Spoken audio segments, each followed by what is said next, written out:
What's up, everybody? Welcome back to another Vadreen video. This one's going to be for the top 10 movies of 2023. And with that, the 2023 season comes to an end. Good night. And what a year it's been at the cinema. Here we go. Let's get into it. Starting with the honorable mentions, I have 3 of them to name. First one coming up is going to be Pain Hustlers. The fentanyl-like drug of Lonfenin is being sold by Chris Evans and Emily Blunt. It beautifully puts together how corrupt the drug pharmaceutical industry is, and I highly recommend it. It's on Netflix. Number 2 for honorable mentions is going to be Across the Spider-Verse. That's right, the sequel to the Into the Spider-Verse movie. Amazing animation. It would be on the list if I was into animated movies, but I'm not so much, so I had to put it in here somewhere, though. Some of the scenes were amazing. When the cold, you could see in the background, the animation, when the cold comes up, like the color changes. Oh my gosh, that was a thing of beauty. And what a year Jason Schwartzman is having at the movies. He's been in a lot of good things. The third movie on the list for honorable mentions is going to be the movie The Burial. You can check it out on Prime Video. It's featuring Tommy Lee Jones, Jamie Foxx, and Journey Smollett. It's a beautiful movie that really gets into how corrupt the mergers and acquisitions can be, and this one's dealing with a funeral home director. Big company goes to buy them out. They get into some contractual agreements, and it's a beautiful movie. It also features the court system. Pretty interesting. Prime Video. Number 10. This is much later, as you can see. I've changed out of my outfit, but the recording didn't go through, no sound, so I have to re-record. Going to start with number 10, top 10 movies of the year. This is number 10. On Apple TV, you can find the movie called The Beanie Bubble. That's right, Ty Waddingham, or Ty, I forget what his last name is, but Zach Galifianakis plays him. Sarah Snook is in it, Elizabeth Banks. It shows the salesman and sales team of the Beanie Baby company, the Ty company, and their rise and fall. They went through a huge rise. They were a very hot selling item in the 90s, I believe it was. It's a comedy drama. And let me just say, Geraldine Viswanathan does one heck of a job as the kind of up and coming, helps the company in so many ways, but doesn't see her appreciation shown. It's a 47% on Rotten Tomatoes, but I'm going to give it a 7.95. I thought it was a phenomenal movie, and that's to start the top 10. Now back to the regular video. And coming in at number 9, released by A24, an amazing studio as of late. Everything they do is either great or swings for the fences, which I appreciate. It's going to be Talk to Me.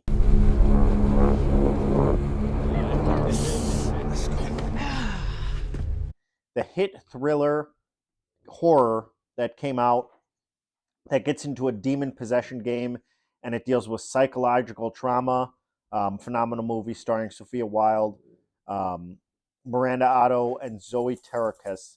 Zoe does an amazing job as that asshole bully character. And it's directed by YouTubers Daniel Philippou and Michael Philippou. 94% on Rotten Tomatoes. I'm going to give it an 8.24 out of 10. Thank you. Who remembers playing the game Brick Breaker? I do. That's right. Number 8 is going to be Blackberry. And you think I won't fucking do it? I'm from Waterloo, where the vampires hang out! An amazing movie. I probably overused that word, but it's featuring Glenn Howerton, who plays Dennis on Always Sunny, Jay Baruchel, and Matthew Johnson. Again, another meteoric rise and fall to a company there's a couple featured on this list. But this was the year for them. I mean, they just did an amazing job with this movie, Blackberry. It was a fun watch. Glenn Howerton does an amazing job. Baruchel has an incredible arc in the movie. And you just see this company crumble to pieces. Sorry, spoiler alert, but who the hell uses a BlackBerry anymore? The third installment to the Guardians of the Galaxy franchise was released this year, and it makes the list. That's right. Number 7 is going to be Guardians of the Galaxy Volume 3. It features Chris Pratt, Zoe Saldana, and William Poulter. I thought this movie really closed off these characters well. Just like Ted Lasso, I was sad to say goodbye to these characters, but it was their time to go. This is Rocket's story, and it always has been. I'm done running. It was an amazing movie. The villain was okay, but the characters that we know and love are amazing. Their performances are all great, and I think you should check it out. Guardians Volume 3 is number 7. Are you there, God? It's a me, Margaret. It's me, Mario! But seriously, number 6 is Are You There, God? It's Me, Margaret.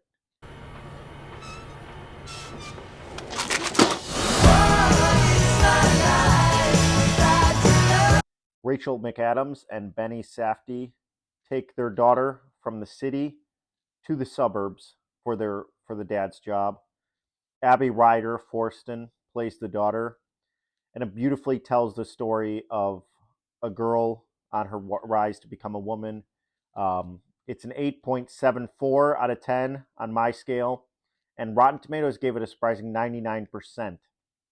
I highly recommend you see this movie. It's on Hulu if you want to check it out. Thanks. Number 5 is going to be Air, directed by Ben Affleck, starring Viola Davis, Ben Affleck, and Matt Damon, among others.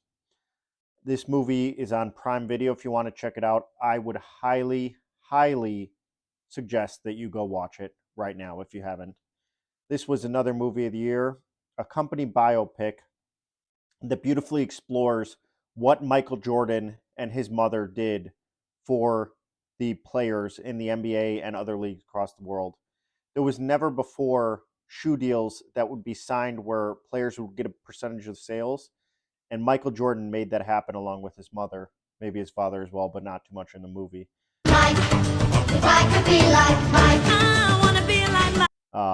But this was a phenomenal movie.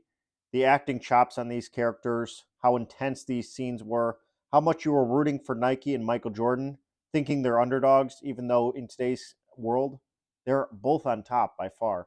I thought this was a phenomenal film. Number 4 on the list, that's going to be Christopher Nolan's Oppenheimer. The world will remember this day. It grossed almost $1 billion, about $954 million. I'm going to give it a high score of 8.98 out of 10. I thought it was a phenomenal film. I'm sure it has a really high Rotten Tomato score. I don't have that on me right now. But the cast is star-studded. It's a very large cast. It shows the atomic bomb, the creation of it by Robert J. Oppenheimer, and it's a story about him and his life and their making of the bomb. I didn't realize, too many of the details about it, but it's a really fun watch. Even Einstein is in it, so you got to check it out. Number 3 is going to be The Ballad of Songbirds and Snakes.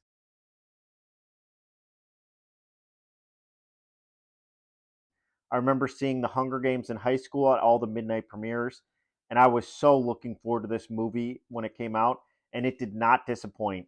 It was the only book I read of last year in full, so that's saying something. I was very excited for it. It has a lower score on Rotten Tomatoes, 64%, but I'm going to give it a 9.25 out of 10. I thought it was a phenomenal movie. Tom Blythe and Rachel Zegler do an amazing job. It shows President Snow in his early days, the 10th Hunger Games. So he was 18 in the movie, and it shows what happens to lead him to be the president of the nation. And I thought it was a beautiful story. It had me on the edge of my seat, even though I knew it was going to happen. So with that, I'm going to go on to number 2. Number 2, my second favorite movie of 2023. That's going to be The Holdovers. It's starring Paul Giamatti, Dominic Sessa, and Divine Joy.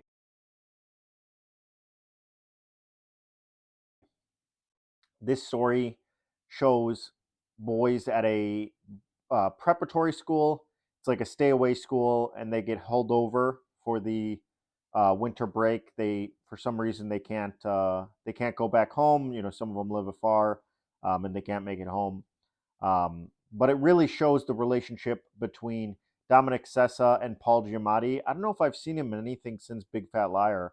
They told me to pick up a little blue car. They didn't say anything about a little blue man.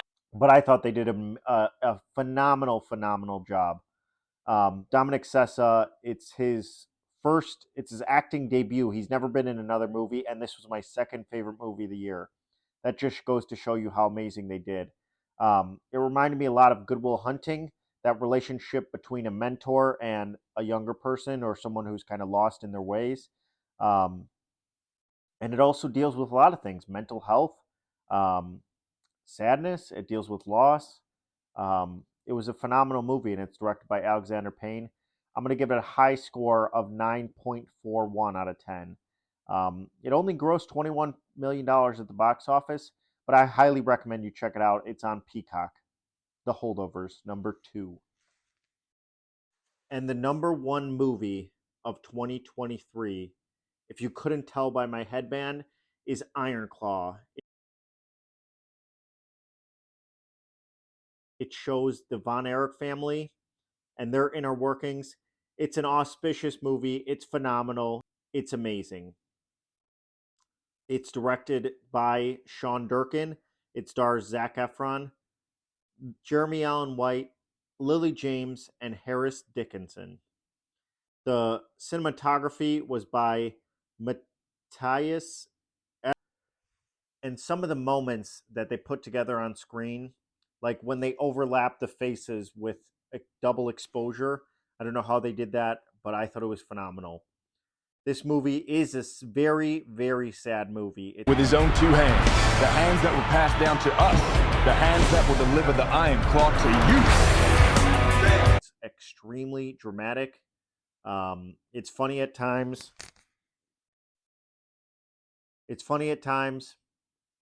But it is not for the faint-hearted. It just came out at the end of the year. I've seen it twice now, and it is my movie of the year. Great movie for films. Great movie to get into reviewing. Really happy you guys made it this far. Thank you so much for checking this out. Sorry it was so long. There you go. Top 10 of 2023.